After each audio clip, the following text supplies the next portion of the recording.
All right, guys, we're recording. 1, 2, 3. Sorry.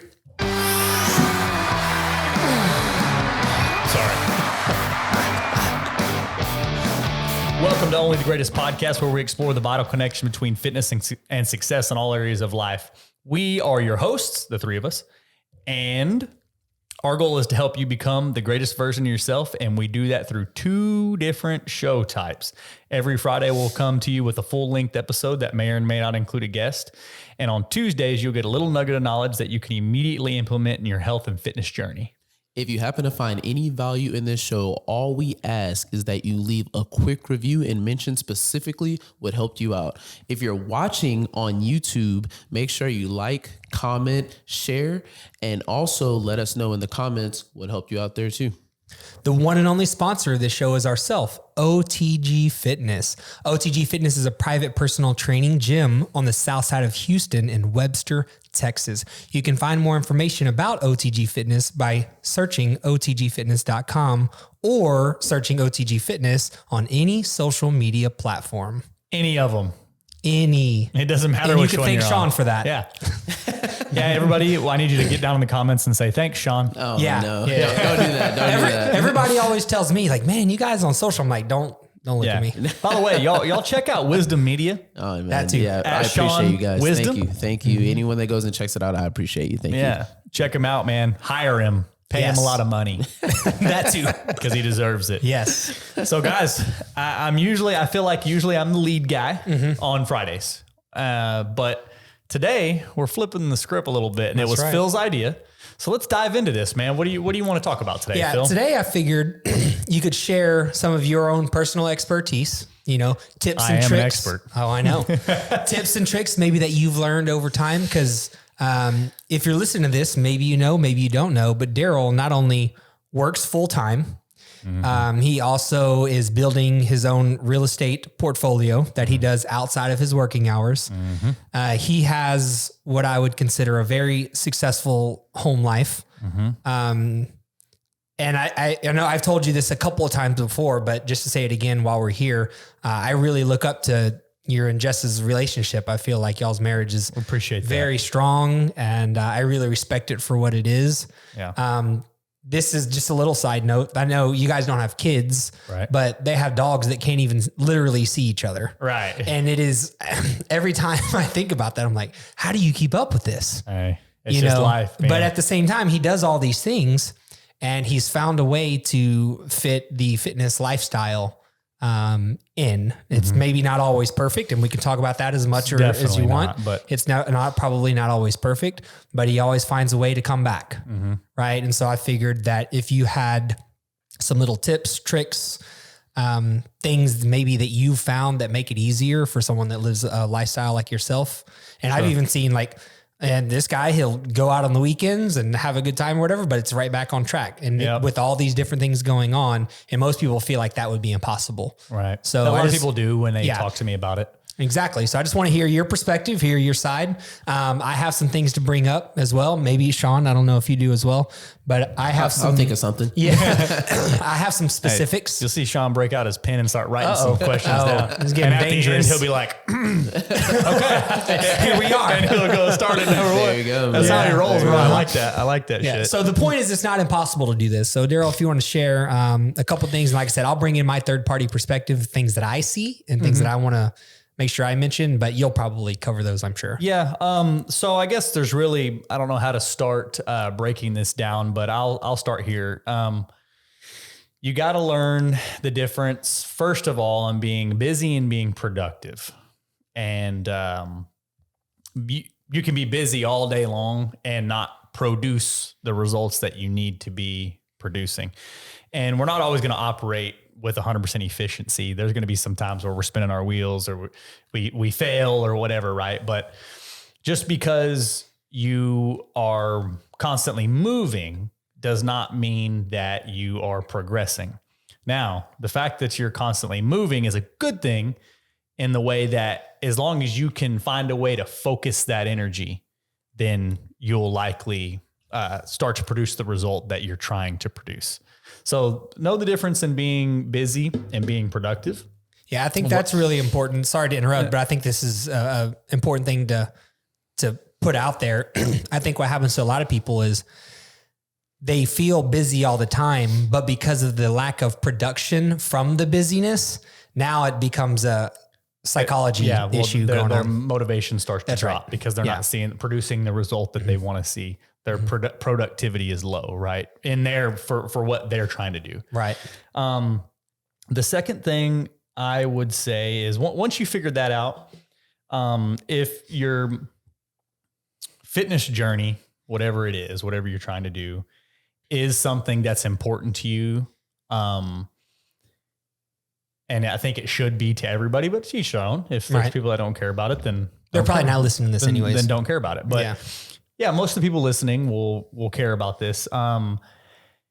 You have to, and I know it's hard, especially the society that we live in, the way everything's geared.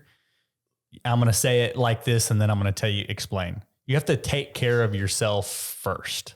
And by take care, I mean your physical body has to be where you want it to be, whatever that is, whatever that looks like for you specifically, first, and not put it on the back burner. Because if you empty your tank, taking care of everybody else, taking care of the business, taking care of your full-time job, you're less likely to take care of yourself on the back end. And I'm going to go to work, and then I got to run by the rental house, and I got to fix this leaky faucet. And then I got to go over here, and I told Jess I would go get dinner with her. And then I'm going to go work out. Nah, you got to take care of that first. So if working out is part of your schedule first, right? Wake up earlier. Or, like me, I have manipulated my schedule to where I'm in a rhythm through the week, through my work days, right? Where it's always the same. But you have to take care of yourself first. So if you prioritize that first, you'll get it done. Now, when you start to take care of that physical well-being, me personally, and I think most people are on board with this, your mind will follow. When your body starts to improve, your mindset will start to improve. You'll start to be more confident. You will start to, the endorphins that it releases to be in shape will start to, surge through you. And in turn, your productivity will very, very likely go up because you're taking care of yourself. Your mind's happy, your body's happy, your mind's happy. And if you have that happiness, if you have that fulfillment of getting it done, and you know that your body's moving in the right direction and you're taking care of yourself physically and your mind's following, without even thinking about it, you're going to start to get more productive. That doesn't mean you don't need to, your mind's going to focus itself and you're going to laser in and get rid of the inefficiencies. You're still going to have to focus on that. Right. But subconsciously, it'll start to happen for you. And it took me a long, long time to realize that because I've always wanted to be in shape. And there's been times where I was way out of shape, and there was times when I was in much better shape than I am right now. And it's kind of went up and down. I've never maintained a good, up until the last few years, I've never maintained a solid, I'm happy right here. I'm comfortable. This is where I want my physique to be. And, that fluctuation has come with lack of prioritization. And then thinking that I can take care of my physical being on the back end after I do all my other stuff. And once I realized that I was not capable of that, and I don't think most people are, and I prioritized it, I moved it to the front of the line, or I manipulated my schedule in a way to where maybe there's some days where it's not in the very front of, at work, for example, I got to be to work at 5 a.m., 5:30. I got to be there. I'm not getting up and working out at 3 and then leaving the house at 5, you know what I'm saying? Or 3:30 and then working out and then getting home, showering, changing, going to work. It's just not going to work. But we do have a full gym on site. So my lunch break at work, Monday through Thursday, is dedicated to go to the gym. It's one building. It's in the building next to the building that I'm officed in. There's a locker room. I walk in, I change, I train, I come back, change back into my work clothes, and I go straight back to work. And how often do you do that? All 4 days. I work 40 hours a week typically, and I will go all Monday through Thursday. I'll go every single day. Got it. And then on the weekends, I pick the days that I'm going to train, the days I'm not going to train. And the days that I'm going to train, I'm getting up early and I'm knocking that out before anything. Jessica wants me to take her to get coffee in the morning at 7:00. Well, I'm getting up at 5 so that I can go to the gym, come home, shower. She's just getting up. We'll go get coffee, breakfast, whatever it is that she wants to do. Just an example. Yeah. And on the days that I'm not going to train, I decided that I'm not going to train that day. And it's not even on my radar. I wake up, I handle all my business outside of that. Right. And you don't feel bad about not doing it. And I don't feel bad about it because that was the plan. Right. I was planning on this. And honestly, I don't think there's really a lot of people that have any business training 7 days a week anyway. Sure. Your body needs to recover. Yeah, it's quite a bit. Yeah, it's a lot of strain on you. So there's a whole nother side of this that you talked about. I have a couple of questions though, if you don't mind. Go ahead. Yeah. Two things. The first one is you mentioned a couple of things that just I think are kind of profound. And one of them in particular that I heard you say that I want to ask you a little bit more about is you have to admit to yourself that if you put it at the end, you're not going to do it. Yes. How important do you think that it is to admit that what I'm hearing, correct me if I'm wrong, but what I'm hearing is you're admitting that you're not a perfect human being. Right. Is that kind of what's going on? Critical. That's critical. You said how important is it? It's critical. Yeah. And is my thought process correct in that basically you're telling yourself, I'm not as strong as, I'm not a perfect person to where I can do all these things and still have the energy to do this thing. Is that the thought process? Yeah. I wouldn't say that you're not as strong, but, you're not perfect. You're just admitting that it's not perfect. That you're not perfect. And that if you wait, the longer you wait, the more the likelihood of you getting it done falls. Everybody. Right. And some people are on less of a decline. Some people are like, man, if I don't go right now, I'm not going to go. And some people probably still might go. Right. I would say I'm in the middle. And that later in the day, this is time, right? Yeah, sure. The later in the day it gets, and this is likelihood of working out, right? I'm very much the same way, but I think what happens to a lot of people is like, yeah, I'm going to do this. And then they don't do it. Right. And then guess what happens? Now it's a negative spiral. I started to talk about something else and you stopped me to ask a couple of questions. And if you're done, I want to talk directly about that. One more, and this is very practical, maybe for someone that's maybe listening to this. You mentioned getting into getting in that rhythm that you have. Let's say, for example, someone here's what you said, and they're like, okay, I need to create a rhythm. Well, it takes a couple weeks probably to get that rhythm. Sure. What do you tell someone, or maybe what goes through your mind if you're trying to create that rhythm and then tenant calls, leak in the sink, got to go handle this after work. And now, and I missed my workout or something. Like, how do you handle that? And then how would someone handle that if they're trying to get into this rhythm? They haven't created the rhythm yet. Yeah. So, there's, first of all, great question. There's always going to be bumps in the road. I would say, to them, if they were, you can avoid that a lot if you get up and go to the gym at 5 o'clock in the morning. But for someone like yourself, you can't do that. I can't do that. Yeah. So I'm going to go on the days this is why I have it planned this way. I'm going to be at work for 10 hours, whether or not there's a leak at the rental property. I'll send plumbers or something. Right. But if it's something that I need to go see. Yeah. You have to do it. Yeah. Yourself. It doesn't matter. My training time's blocked out at 11 a.m. for my lunch hour. I'm not leaving work early, right? I'm going to be here for the full 10. So I wake up, I go to work, I work 5, I train for 45 minutes or 40 minutes.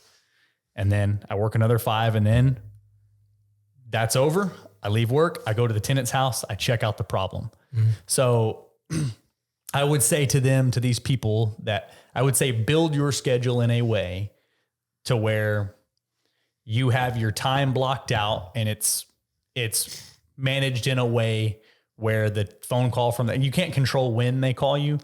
But plan your day to where the important stuff that you have to get done, you have to do is in the lowest likely window of them calling you. Right. And then, if it's something that's very serious, you got a kid that's sick or gets hurt or something. I don't know which type. Everybody's got different problems. Right. Then you're going to have to break away and go take care of it. But I would say manipulate your schedule in a way that if you say, I have to train today, my top 3 are train, I got to cut the yard, and I got to fix the front porch light, which I did last night. Nice. I'm waking up at 5. I'm going straight to the gym. I'm done by 5:45. I'm home by 6. I'm fixing that porch light by 6:10, 6:15. Takes me 30, 45 minutes to fix it. I get it working. I bust out the mower. It's 7 o'clock at the latest, right? And the neighbors don't like it, but I'm mowing, right? That's just I understand. This day hasn't actually happened, but you know what I mean? But now somebody could still call in that time frame, but the likelihood that they're going to call me from 5 a.m. to 7:30 a.m. or 4:30 a.m. to 7:30 a.m. is much less likely than if I say, I'm going to sleep until 7:30, 8 o'clock. I'm going to get up. I'm going to have some breakfast. I'm going to hang out. And then I'm going to eat lunch. And then 2 o'clock, I'm going to hit the gym. And then once I get done with that, maybe I'll deal with the dogs, and then I'll fix the light, and then I'll mow the grass in the evening. Something I was gonna say about building about building this this routine that you have. It seems like to you, what I'm hearing is it's like, fitness is just like a non-negotiable. It's like that. It's one of my non-negotiables. It has to be one of those things that it's like, I'm gonna, wake up and do some of these other things. Like I have to be at work. I have to train. I have to train these days instead of being so like, because I think an issue that people have is it's so wishy-washy for some people. It's like, man, I was gonna go to the gym, but man, dude, Greg hit me up and now we're about to go and, we went to eat and, I got done eating. I was kind of tired after that. So I just kind of went home and just got caught up doing something else. Next, you didn't go. And then once again, like that downward spiral we're talking about, I feel like that's where it kind of starts because you didn't just keep that promise with yourself. Like, hey, I am going to go to the gym today. Well, you hit the nail on the head, Sean. So I'm going to talk about a couple different things here. One is accountability to yourself. You said a lot of people, most people that have jobs and shit, they're non-negotiable. One of them is going to work. They're accountable to their boss. They show up on time. They take their lunch when they're supposed to take it, and they leave when they're supposed to leave. They're not accountable to themselves though. Yeah, I need to be working out. I want to go work out, but I'm going to sleep in, but I'm going to be on time to work. You know what I'm saying? Yeah. So you're doing what the boss wants you to do or your company wants you to do, but you're not doing what you want to do. Now, there's a problem that comes with that. You must keep the promises. I'm looking into the camera for the YouTubers. Keep the promises that you make to yourself. Because if you start to break the promise, I'm not talking about you're on a roll and you've made promises to yourself for 5 years and then your kid breaks his leg and you miss your workout. It's not going to throw you off that much, right? You're going to get your leg taken care of and roll on. I'm talking about, especially in the beginning, until it is just who you are, until you are the type of person that does these things all the time, no matter what.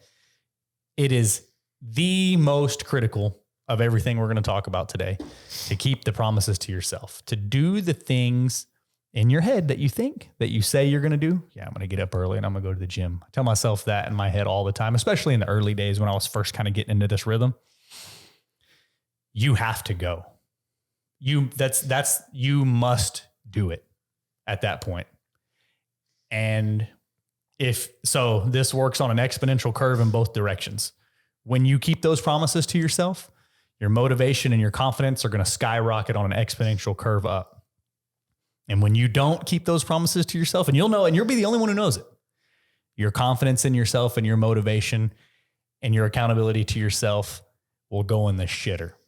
And you'll get in this cycle down here of not keeping the promises to yourself. Well, I didn't keep my promise to myself yesterday. So what if I break another one? It doesn't really matter. Didn't go to the gym all week. Why do I need to go this weekend? Because I told myself I was going to go and then I didn't do it. And then you get down on yourself and it creates this never ending cycle. Yeah. Like it didn't really affect me. So why do I have to keep doing it? You must keep the promises to yourself if you want to build your mentality into this type of when you're on autopilot, just doing the things that you need to do. Right. If you can keep the promises to yourself or write them down or whatever you need to do, your confidence will start to build. You'll start to fall into a rhythm. And I will also say this, it's going to take some tweaking. If you're somebody who doesn't have a rhythm or have a schedule, you're going to say, hey, this week I'm going to work out at this time, and I'm going to do these things at this time, and then I'm going to do this thing at this time. And maybe you start to do it because you've never done it before, and you realize it doesn't really work out with your work schedule. I'm going to train first thing in the morning every morning. Well, it only took a week or two of me waking up at 3:30 and going to the gym to realize this isn't working for me. And what was that conversation you had with yourself? You tried that? Yeah, did you try that? I did try that. What kind of when you decided that that's not going to work, instead of considering yourself a failure, right? Or maybe you did do that at first. I don't know. Tell me about what's going through your head. So what I did at this point was I was feeling good about myself because I was getting in better shape. I was getting up early and going to the gym, but I just realized that I didn't have enough in the tank. I couldn't get myself into bed early enough in the evening to accommodate that 3:30 a.m. wake up time, right? It just didn't work for my lifestyle with my job, my marriage, and everything. And so I had to step back and go, okay, I am in a rhythm and a routine right now, but it's not working. So it's a routine, but it's not really rhythmic, right? Mm-hmm. What can I do? I just brainstormed. What can I do to ensure that I still get my fitness taken care of? I work my full, it's really 11 hours is what I end up working. I say 10, but it ends up being 11. So work my 11 hours, get my workout in, and still have my evening to give some time, pour some of me into my wife's cup, right? To spend some time with her and get in bed at a reasonable hour so that I can do it all again all week long, right? For the work week. And once I brainstormed that, I just realized, man, there's a gym on site, and the employees can use it anytime. You just go badge in and you go in there and train. Mm-hmm. Well, I will sacrifice my lunch hour my lunch hour, and I will go and work out during that time. And then cause I eat like 2 meals while I'm at work, it's 11 hours. So I split it up into 2. I'll just eat at my desk while I'm working. Right. Mm-hmm. So I'm not like going to work out on my lunch break and then I'm going out and getting some food and sitting down and eating and then coming back in, because that's not reasonable. The company wouldn't like that. And I think that wouldn't be fair to them either. Right. Right.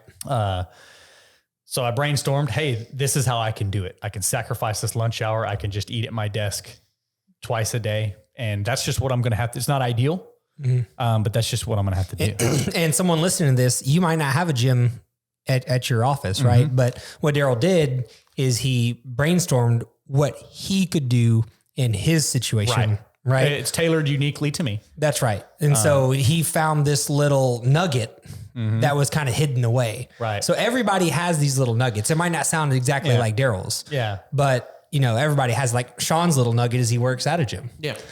Mine, that's our helps. nugget. Yeah. That helps. Work at a gym. Yeah. We're already there. Yeah. You're already there. Right. So we get to work a little bit earlier or a little bit later, and there's no drive time, right? That's our nugget. Right. Right. And not every, because I can just imagine someone like, well, he's got a gym at his work. Yeah. Of course it's easy. Duh.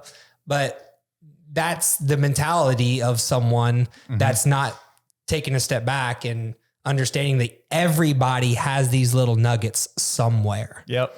You can find something that works for you. Mm-hmm. As a matter of fact, there's some guys that I work with that don't prefer to go into the gym, but they still want to work out. Mm-hmm. And every day I'll see them come in the locker room and they will change and they will leave the refinery and they will go either on the public road outside of the refinery, or they'll go to a public park that we have nearby, Nestler. And they will run around the park and they'll do all the pull-up bar, the push-up bar, the crunches. I love that. Nice. And they will drive back to the plant, or they'll just go right out in front of the plant and run up and down the street because they want to go get a run in.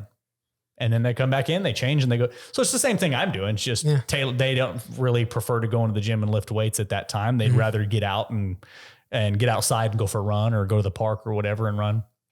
So it's possible somehow. They tailored that to them. That works for them. Mm-hmm. And so they reached in and they found that nugget, One other thing too, I wanted to ask about with the keeping promises to yourself thing. I just want to make sure that we're very, very clear about this though. You're not just talking about like the gym, right? No, anything. Yeah. You're talking about changing the light bulb, mowing the yard, all that stuff, that right? you tell yourself you're going to do. Okay. Yeah. You must do it. Now, there's extenuating circumstances that sometimes will prevent you. There's emergencies, right?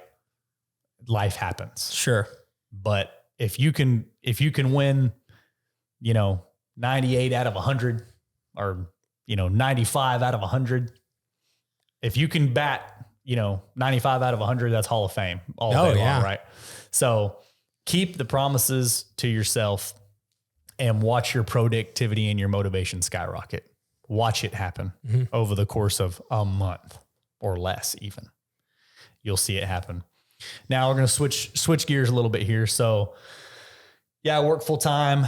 I manage, I have 9 rental properties. So 10 properties total, the house that I live in, and then 9 others.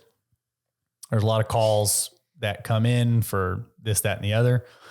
I'm just going to say one thing about this, and then I'm going to move on to the marriage thing. Well, I guess 2 points. Keep that open line of communication with your tenants or whatever it is. You can either hire a property manager and have them do it, or you can do it and then build a team around you of contractors, because you can't do it all by yourself when you get to this point, right? If you got 1 or 2 houses, yeah, sure, take care of your business. But a team of contractors that whenever a tenant calls me and goes, hey man, the faucet's leaking, I text my plumber, hey AJ, here's the tenant's contact info. Go fix this faucet ASAP. And he sends me the thumbs up emoji, and I don't hear about it again until he sends me the bill. Right. So that's just one example. But make sure your time's blocked out. If you know there's a problem that you need to go look at, and say it's not an emergency, but you need to go look at something at one of your houses. It's the same thing. Put it into your schedule. I know I'm off on Fridays. I'm going at 9 a.m. I have 9 to 11 to figure this thing out. Right. And go do it. Keep the promise to yourself. Go over there at that time. Do what you say you're going to do when you say you're going to do it, especially when it comes to inside your head, the things you say you're going to do when you say you're going to do them. You should do that for everybody in general, but it's critical that you do the things that you say that you're going to do for yourself. So, you're going to have a team around you, whether you couldn't operate the gym all by yourself. You couldn't train all the people and do all the content creation and maintain the building and clean everything. You couldn't do it all alone, right? Not the size of the gym. So you've built a team around you, still building, and you've got help, right? Don't be afraid to ask for help was a point that I was going to bring up. So build a team around you, trusted people. It's going to take some time to build that and then get it going. Make that. So if you say, man, I just don't have that, well, make that your goal. Right. And then once you have that, okay, now I got these trusted people. It took me a month to find some trusted people. Now I can change my focus over here, right? Yep. Which it's building blocks, man. You got to lay the foundation. I agree 100%. And something that really helped me out in this, whenever it comes to whatever you have going on, just understand that certain things that you commit to come with certain responsibilities. Sure. Like you hear all the time, people are like, oh, don't get in real estate. People are going to be calling you all the time. Well, I mean, it just comes with the territory. It comes with the territory. Yeah. Right. I have to tell myself this all the time. If you work in retail, you have to deal with customers. Well, then don't be in that business if that's something you don't want to do. Right. Yeah. Right. Just make your decision. You have to pick your battle. Yeah. Pick your battle. If you want to invest in real estate, you're going to have to take some calls. Understand it's part of, and don't listen to people. If people are like, oh, must suck to have to clean toilets. I'm just making an example because we're talking about real estate. Right. And well, one, that's not the case, but two, I understand the responsibilities that come along with what I've committed to. Right. And when those things happen, don't get upset about it. It is what it is. Yeah. Let me give you all listening to a little nugget that most people probably realize. Ideal conditions don't exist. Bingo. They're a myth. They're fake. It's never going to be ideal and perfect all the time. You can be Jeff Bezos rich. And guess what? You're still going to have to, if you want to be physically fit, Bezos can't go down and buy a healthy heart and well, maybe he could, but like, you know, a good Amazon Prime shipping, baby. Yeah, a good looking physique, right? Mm-hmm. He's still going to have to go put that time in. And I'm just using the fitness example. I understand. Yeah. It's not ideal for anybody at all times, right? Like, you know, you're going to be inconvenient sometimes. So pick your hard, right? So we're going to switch gears a little bit here. The marriage thing, and this will be the last thing that I want to talk about, and then we can ask a couple questions or we can close it out or whatever. So my marriage, first and foremost, I would like to say that if your relationship's important to you and you want it to last, you have to prioritize that relationship, right? It can't be the last thing you do either, right?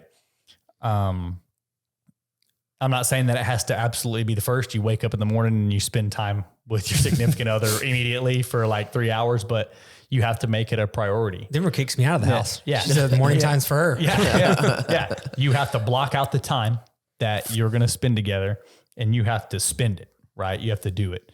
But I think that the biggest thing for Jessica and I that's absolutely critical is that we communicate with each other, right? We very much know exactly what the other one's going to be doing, when they're going to be doing it. That not because it's like we have to know everywhere that you are, but it's like you got to be able to block the time out appropriately. And how we manage that, I'm going to plug them. They don't sponsor me yet, but Google Calendar. Jessica and I share a Google Calendar. And when there's something that we have to get done, we hop on our phone, hop on the app, or the Google Calendar app, and we put it in there, and we make sure that the notification gets sent to the other person, and boom, it just goes. There's a lot of times we schedule stuff. Like I'll just hop on here. We'll be texting or on the phone, and I'll be like, oh, and I'll hop on there. I'll send a invite or whatever. She accepts it. We don't even talk about it. It just goes on the calendar, right? And you both internally know. Yeah. Mm-hmm. And if say it's a date night or an Astros game or a dinner or hanging out with friends or Denver surprise party went on the Google Calendar, right? Surprise, Denver. But that's communication. We're communicating with each other going, hey, I have to take care of this thing at this time. Also, right after that says dinner with Jess or Astros game or date night or Minchie's Froyo or whatever, right? That's blocked out for her, right? And you can't get lazy on that. You have to make sure that you're communicating, you're spending that quality time together, and that you're prioritizing your relationship.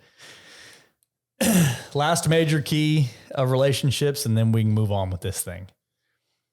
And this is maybe it's a more of a masculine thing. I don't know, but you know, you hear a lot of guys. I hear, and because I don't have any girlfriends really, right, that I talk to about relationships, but guys that are in relationships, I hear a lot of guys, and I've been one of these before, that will just have negative things to say about their relationship. And, you know, there's this problem and she does this and that. And a lot of times they have failed to analyze themselves, right? You know, my wife doesn't respect me, or she doesn't do the things I tell her to do.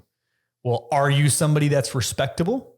Do you hold yourself to a high enough standard to where she's going to look at you and go, you know what? I respect this man and I appreciate him, how hard that he works, especially on himself.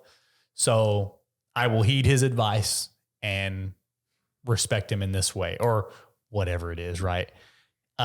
He makes sure that he does these things for me. So I'm going to make sure that I do these things for him, because he holds himself to a high standard. He's somebody who's worth respecting and worth taking care of and worth spending their life with, right? Take a good, long, hard look in the mirror, guys, girls. Are you somebody who is putting in the work to make sure that you are dateable, marryable, Sure. right? Are you that type of person? And if the answer is yes, and it's still not working, well, then evaluate your relationship, right? But I guarantee you look in that mirror, you're going to go, if you got to look at the flaws, man. You got to be real with yourself. I call it just having self-awareness, man. And there's a lot of times that I stumble, right? And I find myself in this, and then a couple of days will go by and I'm like, I'm not holding myself to a high standard. What, Jessica, if Jessica sees me slipping, then it could be, it could cause an argument between us or whatever, right? Or it could cause her to start respecting me less, or whatever it is that you're looking for, right? If you're somebody, be the person that you think that you are in your head, and it'll solve the problems, man. Hold yourself to a high standard. Yeah. And your significant other and those around, because it's no different. The saying, the 5 people you spend the most time with, what does Ed Milet say? You hang out with turds, you smell like shit, right? Oh yeah. So your spouse, your girlfriend in this case with Denver, is one of the people that you hang out with the most. Probably I hang out with Jessica way more than I hang out with anybody else ever. So, and the likelihood that we are going to feed off of each other is extremely high. Actually, it's definitely true with Jessica. It's 100%. When I'm better in my fitness journey and I'm handling my business, my priority list is getting knocked down, so is hers. And when I start to slip and I'm not taking care of it, I can see her. It's like a thermostat, man. They start to match each other, right? Hold yourself to that high standard, and in all likelihood, they'll meet that standard.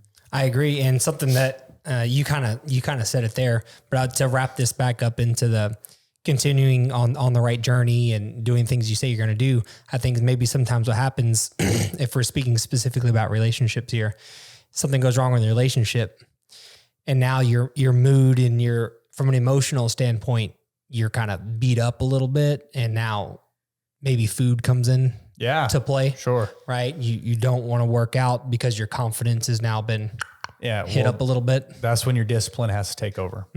And those are the times that you must do it, when it starts to creep into your mind. I think I might just skip today. We had an argument and I'm not feeling like it. You gotta fight the demons. Fight the demons. Fight the demons. Kevin, fight them.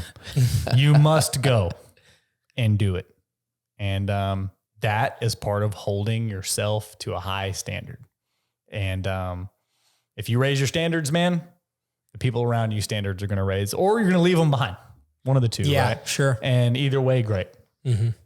So that's it, man. That's my life. I got a priority list. I got the certain things that I will take care, that I will do. And I'm getting better and better and better at keeping my promises to myself over the years. Right. And, I don't want to like sound overconfident, but I basically become a machine in these ways. Right. So I'm going to get up, I'm going to go to work. I'm going to be there at 5:30, 11 o'clock, go to the gym, 4:30, I get off. Then it's dedicated to whatever I need to dedicate it to before bed. I'm in bed at 8:30, period. I'm doing it. Told myself I was going to do it. So that's really all there is to it, man. You start to build that rapport with yourself. Let's talk real quick about the dynamic of the relationship and how it affects your nutrition. Because, and this is just outside looking in, Daryl's wife, Jessica, has some bodybuilding history, right? So she knows how to turn it on. Yep. I've also seen her hammer away, brownies and ice cream with no problem whatsoever. Yep. And I've seen her kind of in the middle. So maybe, we don't have to spend too much time on this, but let's just talk real quick. If you have anything specific, maybe that helps you out, or how y'all communicate about, staying on track, at least in a moderate way with y'all's eating habits, right? So Jessica and I are very good about communicating with each other what we want to do. Right now, my goal is to lose 13 pounds. Okay. That's actually probably like 12 now, but I started I wanted to lose 15, lost a couple. Anyway, so I told her, hey, listen, babe, for the next several months or whatever, however long it takes me, I'm going to be training hard. I'm going to be eating right. And I'm not expecting you to do it with me, but I would like your help in keeping me on track. So if you make something for me for dinner before I get off work, make sure it's macro friendly, please. If you see me going, you know what, I think I might skip the gym today, and tell me, hey babe, you remember that promise you made to yourself? Go to the gym. When I say, hey, you want to go get froyo tonight? Go, hey babe, you know, you made that promise to yourself. I think that you should not get froyo, right? In order to meet your goal. So we ask each other for help, right? Now, if you're somebody, there's a lot of people that I run into that are like, oh, well, my husband, he just doesn't care to be in better shape. I wanted to cover this. Yeah. And, you know, so it's just, you know, it takes a toll on me because he doesn't do it. And then I see him eating the stuff and then I eat the stuff. That comes back to you holding yourself to a higher standard. And I promise you, in some way or another, you're going to rub off on them, right? You start watching your diet. You say, hey, babe, you can do whatever you want to do, but these are the things I'm eating. I'm prioritizing my fitness, and I'm doing it for me and for us, right? And when they see you turn the heat up, they may not do exactly what you're doing, but they're going to follow, man. You're going to start, the thermostats are going to start to meet the same temperature, right? And so I would say put the pedal to the metal, and I'm not telling you have to leave them or you got to cuss them or you got to tell them they suck. Just say, hey, this is what I'm doing. Yeah. Feel free to join me if you'd like, but I'd also need you to respect me on this. A really big thing that I want to point out here, and then we can kind of wrap this up, I guess, but a big point to what you just said, and something that I always recommend to people when I'm talking to them about how to talk to their friends and family when they're ready to start this journey, is make sure you do it outside of the time of the decision itself.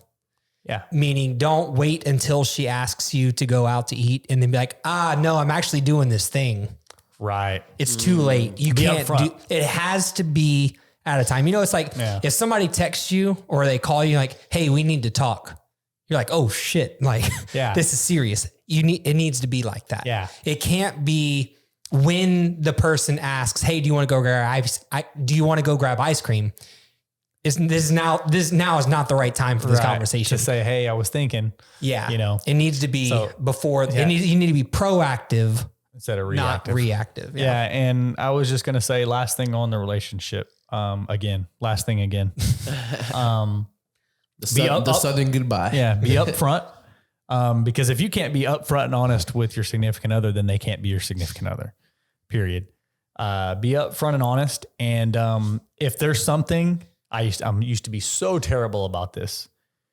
If there's something that's truly is bothering you and you've evaluated yourself and you really feel like it's a problem, like it's not just, you got irritated in a moment and you got over it, which happens to me a lot. You need to talk to them about it. Say, hey, listen, you know, there's this thing, and I know it's not a big deal to you, but it's a big deal to me. And, you know, what can we do about this? Where can we meet in the middle on this? And if you sit somebody down and you talk to them, and don't criticize them, don't do it in front of other people, don't blow up on them. A lot of time people will receive very well, you know, when you tell them, hey, this is how I feel, and I would appreciate it if you would respect that, or if we could make this change. And a lot of time they'll tell you, okay. And so be upfront and be honest at all times, you know. Be upfront, communicate, be honest, and your relationship's going to be good. Yeah. And it's unfortunate that hold yourself to a high standard. It's unfortunate that a simple thing such as I want to do better with my own personal fitness is such a hard conversation to have with your significant other for so many people. It is a tough conversation for most, because most of, at least where we are in our country, most people aren't in shape, right? Yeah. In fact, most people are obese or out of shape when you talked about percentages. I think it's a little bit of an insecurity out of the other person, probably. You know, but yeah. And if you're the person whose significant other or your friend is coming to you saying, hey, I want to improve myself, support that person. You better support that person. Support that person. If you care about them, then you say, you know what? Sean wants to make himself better and I care about him. Oh, hey, whatever you need, man. Do you need me to text you every time I go to the gym and tell you, hey, go to the gym because I'm going to the gym. Dude, if someone is against that and they're your girlfriend, wife, boyfriend, husband, Dude, this whatever, happens all the time. That's sick. They're sick in the head, dude. Yeah, you gotta absolute, like I used to work with someone that was like that, and she would her and her dude would always go out to the bar, go out to a wing bar, and they would eat there every night. So much so that they were regulars. Everyone knew who they were and everything. And this guy was like, hey man, I think I'm gonna start kind of changing up a little bit, eating a little bit better, and start walking. And she would come to work like every day busting this dude's balls about it. Like, oh man, he wants to go walk. He wants to go walking. And I was just like, dude, that's just like, and it's crazy. That's nuts to me that someone's like, I love this guy or I love this lady. Like, dude, hell no. They don't love you. Hell no. They don't care about you. No, dude. Because it's sick in the head. Truly caring about somebody is being upfront and honest with them and supporting them. Now, if I'm like, hey, Sean, I really was thinking I should start getting into using heroin. You'd be like, nah, bro, I'm not going to support you. Right? You probably shouldn't use heroin, if I came to you and was like, Sean, man, you're one of my best friends, brother. And I want to do heroin with you. I want to make a change in my life. And, I'd appreciate it. Hey, if y'all still want to go out and grab beers every Saturday, definitely go do that, but I'm going to not participate in that activity. Maybe we could do something else on a different day. And you go, you know what, Daryl? I am still going to go get beers, but yeah, Friday night, me and you will hang out and we'll go for a walk, or we'll go to the gym, or we'll play board games, or whatever it is you want to go do, right? You respect that person's decision, At the very least, just say, hey, maybe I'm not going to plan something else to do with you, but I will support you. And I will not if most people get in the group chat with their friends and they tell them, hey, I don't want to go out drinking, the amount of abuse they get, the amount of, sissy, I was one of them. I used to be one of them. Right. And it happened to me too. Those people that when you want to better yourself and they don't support you, they're not your friends. Yeah. So keep that in mind. Plain and simple. Very true. I think we can close it out on that. I think so too. Yeah. It's a really great point. Yeah, man. Everybody good? Yeah. Handle your business, prioritize. And keep the promises. Critical. If you keep the promises you make to yourself, you're going to win. Yeah, and surround yourself with people that support your good decisions. Yeah. That's right. Not heroin. Don't do heroin. That's it. Be sure to like, subscribe, leave a review. Don't do heroin while you're doing that. Yeah. Do it outside of the podcast. No. Don't do heroin at all. Ever. Even outside of liking and subscribing. All right, y'all, we're out. That's bad.